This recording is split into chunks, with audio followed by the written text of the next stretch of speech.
আচলতে কি জানা, আমি হলো সৰু মানুহ, সৰু সপোন। আমাক সহায় কৰিবলৈ কোনো নাই আৰু কাকো বস্তু খুজিও নলওঁ। যি কৰোঁ নিজৰ টকাৰেই কৰোঁ। দামী গাড়ীত ঘূৰিব, দামী দামী খাদ্য খাব আমাৰো মন যায়, কিন্তু কি হ'ব, নোৱাৰোঁ ন। আমাৰ চেলাৰীও কম, ঘৰৰ দায়িত্বও থাকে, বাজেটটো নিমিলে, কম দামী বস্তুৱে ল'ব লগা হয়। কিন্তু এটা কথা ব্ৰ', যি কৰোঁ নিজৰ টকাৰেই কৰোঁ, আৰু নিজৰ টকাৰে লোৱা বস্তুৰ মজাই বেলেগ।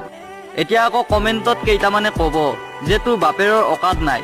চোৱা ব্ৰ', দেউতাৰ অকাত থাকক বা নাথাকক, জন্ম হোৱাৰ পৰা ডাঙৰ হোৱালৈ দেউতাই যিখিনি কৰিলে, যিমানখিনি দিলে হ'ব আৰু নালাগে।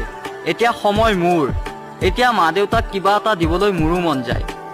আৰু যিকেইটাই বাপেৰৰ ওপৰত চলিম বুলি ভাবি আছা, মই একো নকওঁ, এদিন নিজেই বুজি পাবা।